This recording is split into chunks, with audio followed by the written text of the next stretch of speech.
तो स्टूडेंट्स, आज हम आप सभी के लिए बहुत ही जबरदस्त और मस्त टॉपिक्स लाए हैं जो आपका बोर्ड एग्जाम और आपका एनसीईआरटी या प्रश्न है। ये कई बार आपका बोर्ड एग्जाम में कई बार पूछा गया प्रश्न है। जैसे में आपको पता होगा, आप थंबनेल देख करके इस वीडियो को सर्च किए हैं जिसमें लिखा होगा ब्रिसन के कार्य और अंडाशय के कार्य, अर्थात function of testis and function of ovary. कि आपका जो ये दो को लिखने के लिए आता है कि सर ब्रिसन एवं अंडाशय के दो प्रमुख कार्यों के लिखे, इस तरीका से आपका एनसीईआरटी में प्रश्न है। ये हम देखें, इसलिए हम सोचे कि ये आपके लिए वीडियो बनाया जाए अच्छा तरीका से, तो देखते रहिए। एकदम कम समय में आपको एकदम इससे रिलेटेड जितने भी ऑब्जेक्टिव भी बनते हैं, जितने भी ये कंपैरिजन होते हैं, सारा पॉइंट जानेंगे हम लोग। ठीक है, तो लिखा गया सर ब्रिसन के कार्य क्या है। लिखा गया function of testis. Function of testis माने ब्रिसन के काम क्या है। ब्रिसन के इंग्लिश में टेस्टिस बोलते हैं बाबू। ब्रिसन के इंग्लिश में क्या बोलते हैं? टेस्टिस। और काम को इंग्लिश में बोलते हैं कार्य, फंक्शन। माने ब्रिसन के कितने काम है, तो काम तो इसे दो पूछा है आपका, लेकिन हम 3 बता रहे हैं। लिखा गया क्या ब्रिसन में के अंदर, ब्रिसन में अर्थात टेस्टिस में एक कोशिका होती है जिस कोशिका का नाम है मेल जर्मी सेल। मेल जर्मी सेल अर्थात नर जर्मी कोशिका या स्पर्मेटोगोनिया जिसे कहते हैं शुक्राणुजन। शुक्राणुजन कोशिका बोला जाता है। तो मेल जर्मी सेल को स्पर्मेटोगोनिया कहते हैं, या कोशिका के नाम है जो डिप्लॉयड होते हैं। कौन होते हैं बाबू? डिप्लॉयड। इससे शुक्राणु जनन की प्रोसेस अर्थात स्पर्मेटोजेनेसिस के द्वारा स्पर्म का क्या होता है? फॉर्मेशन होता है। ये पहला काम है कि सर ब्रिसन में एक कोशिका होती है, उस कोशिका के नाम है मेल जर्मी सेल अर्थात स्पर्मेटोगोनिया। इस कोशिका से स्पर्म का फॉर्मेशन होता है। कौन सा प्रोसेस के द्वारा? तो शुक्राणु जनन के द्वारा होता है। दूसरा काम क्या है कि सर ब्रिसन के अंदर एक और कोशिका होती है जिससे नाम है सर्टोली सेल। कौन सा cell? Sertoli cell. Sir Sertoli cell क्या है? बहुत ही महत्वपूर्ण है, ऑब्जेक्टिव में कई बार आ चुका है कि जो सर्टोली सेल होते हैं वो जो मेल जर्मी सेल था उसको, और जो शुक्राणु बनता है उससे उसको, माने मेल जर्मी सेल अर्थात स्पर्मेटोगोनिया को, और इससे जो शुक्राणु बना उसको, माने मेल जर्मी सेल और स्पर्म को ये न्यूट्रिशन प्रोवाइड करता है, माने पोषण प्रदान करता है बाबू लोग। ये दूसरा प्रश्न था, ये दूसरा काम था इसका। पहला काम मेल जर्मी सेल स्पर्मेटोगोनिया से ब्रिसन में शुक्राणु का फॉर्मेशन होता है। दूसरा काम क्या है कि सर इसमें जो सर्टोली सेल है वो सर्टोली सेल, सर्टोली कोशिका से क्या होता है कि जो मेल जर्मी सेल है उसको एवं इससे जो बने हुए स्पर्म होता है उसको न्यूट्रिशन प्रोवाइड करता है। अब हम लोग तीसरा काम देख रहे हैं कि सर ब्रिसन के अंदर, ब्रिसन के बाहरी एक कोशिका होती है जिससे नाम होता है लैडिंग सेल या इंटरस्टैटियल सेल्स। लैडिंग सेल या इंटरस्टैटियल सेल से एंड्रोजेन नामक ब्रिसन हार्मोन बनता है। एंड्रोजेन नामक ब्रिसन हार्मोन बनता है, टेस्टिकुलर हार्मोन बनता है अर्थात मेल हार्मोन बनता है, और इस हार्मोन का संश्लेषण होता है। तो दम तीनों के तीनों जो ये काम बताए हैं, ये तीनों प्रश्न आपका जो भी एग्जाम से उस एग्जाम में आपका ऑब्जेक्टिव से पूछा गया। सर पहला ऑब्जेक्टिव पहला पूछा गया है कि शुक्राणु का निर्माण कौन सा कोशिका से होती है, तो मेल जर्मी सेल अर्थात स्पर्मेटोगोनिया से होता है। कहेंगे कौन सा प्रोसेस होता है, तो कहेंगे शुक्राणु जनन के द्वारा शुक्राणु का निर्माण होता है अर्थात स्पर्मेटोजेनेसिस के द्वारा स्पर्म का फॉर्मेशन होता है। और कौन सा कोशिका से, तो मेल जर्मी सेल स्पर्मेटोगोनिया से होता है। सर ये जो कोशिका है ये कोशिका डिप्लॉयड होता है, लेकिन इससे जो शुक्राणु बनता है वो हप्लॉयड होता है। और शुक्राणु और अंडाणु जो बनता है, शुक्राणु और अंडाणु जो बनता है ना वो हप्लॉयड होता है अर्थात उसमें 23 क्रोमोसोम होते हैं। शुक्राणु एवं अंडाणु में 23 क्रोमोसोम होते हैं जो अर्धसूत्री विभाजन मियोसिस के द्वारा बनता है। अर्धसूत्री विभाजन मियोसिस के द्वारा बनता है, और ये शुक्राणु और अंडाणु हप्लॉयड होते हैं, अगुणित होते हैं अर्थात इसमें 23 क्रोमोसोम होते हैं।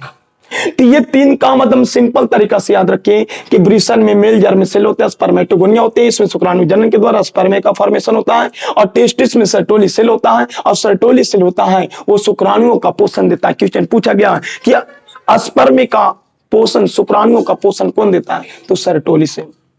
अगला काम लैडिंग या इंटरस्टैटियल सेल, एंड्रोजेन। देखिए लैडिंग या इंटरस्टैटियल सेल से क्वेश्चन पूछेगा एंड्रोजेन का गांव नाम क्या है, पुंजन हिंदी में।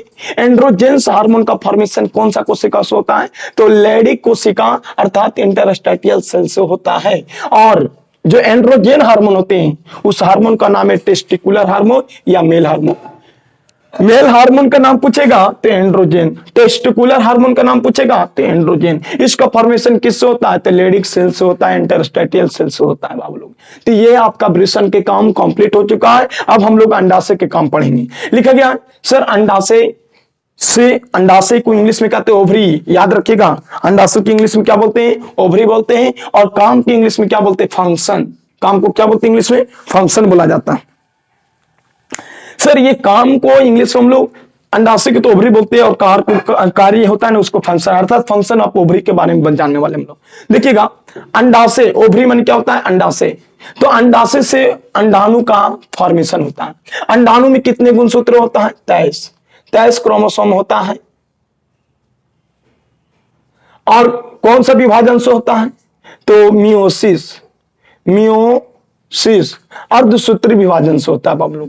अगला पॉइंट सर अंडाशय के अंदर ग्राफियन फॉलिकल होता है बाबू।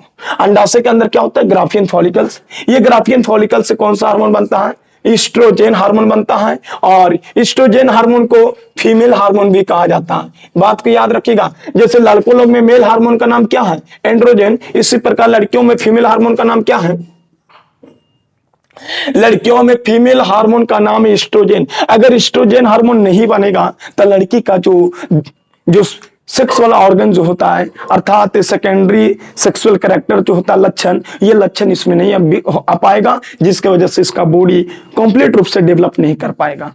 अगला बात देखिएगा कि सर अंडाशय में जो बने स्ट्रक्चर होता है, देखिएगा बात को समझिएगा कि सर ओवरी से अंडाणु बनता है, ठीक है, और ओवरी के अंदर ग्राफियन फॉलिकल पाया जाता है। क्वेश्चन याद को रखिएगा कि ग्राफियन फॉलिकल कहां पाए जाते हैं तो अंडाशय में, और यह ग्राफियन फॉलिकल से क्या बनता है तो ग्राफियन फॉलिकल से एस्ट्रोजन हार्मोन स्रावित होता है। लेकिन जब ग्राफियन फॉलिकल से अंडाणु विकसित निकल जाता है, ओवुलेशन हो जाता है मासिक चक्र के 14वें दिन, जैसा ही अंडाणु उत्पन्न होता है तो इसमें अंडाशय के अंदर ग्राफियन फॉलिकल रह जाता है, अंडाशय के अंदर ग्राफियन फॉलिकल रह जाता है और अंडाणु उससे बाहर निकल जाता है। तो जो रह जाता है शेष बचे हुए पार्ट से कार्पस लुटियम नामक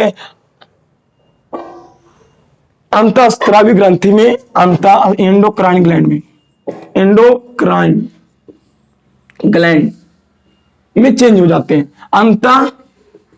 अंतःस्रावी ग्रंथि में परिवर्तित हो जाते हैं।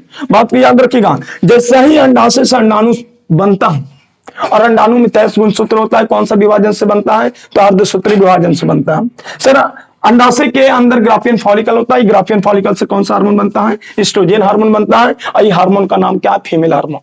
अगला कॉन्सेप्ट, जैसे ही अंडाशय में ग्राफियन फॉलिकल होता है और ग्राफियन फॉलिकल से अंडाणु उत्पन्न होता है मासिक चक्र के 14वें दिन, जिसे हम लोग अंडोत्सर्ग ओवुलेशन बोलते हैं। जैसे ही अंडाणु उत्पन्न होता है तो अंडाशय के अंदर जो ग्राफियन फॉलिकल होता है वो ग्राफियन फॉलिकल अंडाशय के अंदर रह जाता है, और रहने के बाद उसका कुछ पार्ट्स रहने के बाद ये वो हल्का पीला रंग के हो जाता है, जिसे हम लोग क्या कहते हैं कार्पस लुटियम, और इस कार्पस लुटियम ग्रंथि से प्रोजेस्टेरोन हार्मोन स्रावित होने लगता है। और जब प्रोजेस्टेरोन हार्मोन स्रावित होने लगता है तो बात को याद रखिएगा कि सर अंडाशय से अंडाणु बना, ओवरी में ग्राफियन फॉलिकल से एस्ट्रोजन हार्मोन स्रावित हुआ, और जैसा ही अंडाणु अंडाशय से उत्पन्न हो जाता है, वैसे ही ग्राफियन फॉलिकल जो बचे पार्ट्स होता है वो पार्ट्स कार्पस लुटियम में चेंज हो जाता है, और ये कार्पस लुटियम एक प्रकार के एंडोक्राइन ग्लैंड्स हैं, और इस ग्लैंड से एक हार्मोन स्रावित होता है जिससे नाम है प्रोजेस्टेरोन। और प्रोजेस्टेरोन हार्मोन की वजह से महिला प्रेग्नेंट हो पाती है, प्रेग्नेंट हो पाती है। मतलब ये जो प्रोजेस्टेरोन हार्मोन जब तक बनेगा, जब तक जो मां के जो गर्भाशय होता है मां के गर्भाशय के अंदर एक लेयर होता है जिसे कहते हैं एंडोमेट्रियम लेयर, वो एंडोमेट्रियम लेयर सुरक्षित रहता है, सेफ रहता है। और जब तक एंडोमेट्रियम लेयर को सुरक्षित रखने में क्वेश्चन पूछेगा कि मासिक चक्र नहीं आ रहा है, अर्थात एंडोमेट्रियम लेयर नहीं टूट रहा है, और एंडोमेट्रियम नहीं टूटने का मेन रीजन क्या है कि कार्पस लुटियम से प्रोजेस्टेरोन हार्मोन बन रहा है। जब तक प्रोजेस्टेरोन हार्मोन बनेगा, जब तक मां के अंदर जो एंडोमेट्रियम लेयर है, अंतगर्भाशयी लेयर जो होता है वो लेयर है वो सुरक्षित रहेगा, और जब वो लेयर सुरक्षित रहेगा तो जो शुक्राणु अंडाणु मिलने के बाद जो जायगोट बनता है वो जायगोट जाकर के चिपक जाएगा। और फिर इसी वजह से कहते हैं कि प्रोजेस्टेरोन हार्मोन की वजह से जो बच्चा होता है, जो भ्रूण होता है, वो मां के गर्भाशय में सुरक्षित रहता है, भ्रूण भी सुरक्षित रहता है, एंडोमेट्रियम लेयर भी सुरक्षित रहता है, जिसके वजह से महिला प्रेग्नेंट हो जाती है। और यह हार्मोन 9 महीना तक ही बच्चों को बढ़िया से सेफ रखने का काम करता है। लेकिन जब बच्चा जन्म होने लगता है, जब बच्चा जन्म लेने लगता है, तो वो जो रास्ता है गर्भाशय से ग्रीवा और ग्रीवा से बाहरी दुनिया देखने के लिए, तो वो जो रास्ता है वो रास्ता को चौड़ा करता है ताकि चौड़ा हो सके। अगर रास्ता चौड़ा नहीं होगा तो चौड़ा कहां से होगा? तो रास्ता चौड़ा करने के लिए रिलैक्सिन हार्मोन चाहिए। कौन सा हार्मोन चाहिए? रिलैक्सिन हार्मोन चाहिए। और रिलैक्सिन हार्मोन भी कार्पस लुटियम ग्रंथि से बनता है। तो कार्पस लुटियम ग्लैंड एक प्रकार के अंतःस्त्रावी ग्रंथि है, एंडोक्राइन ग्लैंड है। यह अंडोत्सर्ग होने के बाद, अंडोत्सर्ग माने अंडाशय से अंडाणु उत्पन्न होने के बाद ये ग्राफिन फॉलिकल थोड़ा हल्का पीला रंग के हो जाता है, एक एंडोक्राइन ग्लैंड के जैसा काम करने लगता है, जिससे हम लोग कार्पस लुटियम कहते हैं। कार्पस लुटियम से प्रोजेस्टेरोन हार्मोन स्रावित होता है ताकि मां के जो अंदर जो गर्भाशय का लेयर, जो एंडोमेट्रियम लेयर होता है, वो सुरक्षित रह सके और महिला बच्चा भी सुरक्षित रह सके। और जब एंडोमेट्रियम लेयर सुरक्षित रहेगा, जायगोट सुरक्षित रहेगा, भ्रूण सुरक्षित रहेगा, तो महिला तो प्रेग्नेंट रहेगी। तो महिला को प्रेगनेंसी में कौन सा हार्मोन भाग लेता है? Progesterone hormone. लेकिन बच्चा जब जन्म लेता है और रास्ता चौड़ा करने के लिए तो रिलैक्सिन हार्मोन। तो हमको पूर्ण विश्वास है कि ये जो लेक्चर हम आपको बताए हैं इससे बहुत तरह के ऑब्जेक्टिव बनता है। जैसे कई बार पूछा गया कि प्रोजेस्टेरोन हार्मोन किससे बनता है, तो कार्पस लुटियम। कार्पस लुटियम के गौ नाम है, याद रखिएगा, एन्साटिन, पित्तपिंड। कार्पस लुटियम के ही नाम है पित्तपिंड। तो कार्पस लुटियम से कौन सा हार्मोन बनता है? प्रोजेस्टेरोन। रिलैक्सिन हार्मोन भी किससे बनता है? तो कार्पस लुटियम से ज्यादा बनता है, थोड़ा बहुत प्लासेंटा से भी बनता है। अब ये सब बात याद रखिएगा। एंड्रोजन हार्मोन कौन सा कोशिका से बनता है? तो लैडिंग सेल से बनता है। अगला क्वेश्चन आया हुआ कि स्पर्म का पोषण कौन देता है? तो सर्टोली सेल देता है। शुक्राणु का निर्माण कौन सा कोशिका से होता है? तो मेल जर्म सेल से होता है बबलों। तो ये बात को याद रखिएगा, ठीक है। और एस्ट्रोजन हार्मोन का फॉर्मेशन किससे होता है? तो ग्राफिन फॉलिकल से होता है। तो मिलते हैं अगले दिन। जब तक के लिए आप चैनल को सब्सक्राइब कर लीजिए, और ताकि आपसे आपके पास आपके बोर्ड एग्जाम से रिलेटेड जितना भी तरह के आपका सब्जेक्टिव क्वेश्चन या ऑब्जेक्टिव बनता है उस सारा क्वेश्चन आपको इस चैनल पे प्रोवाइड किया जाएगा। तो इस चैनल को सब्सक्राइब करके रखिएगा। हम मिलते हैं अगले वीडियो में। जब तक के लिए जय हिंद, जय भारत।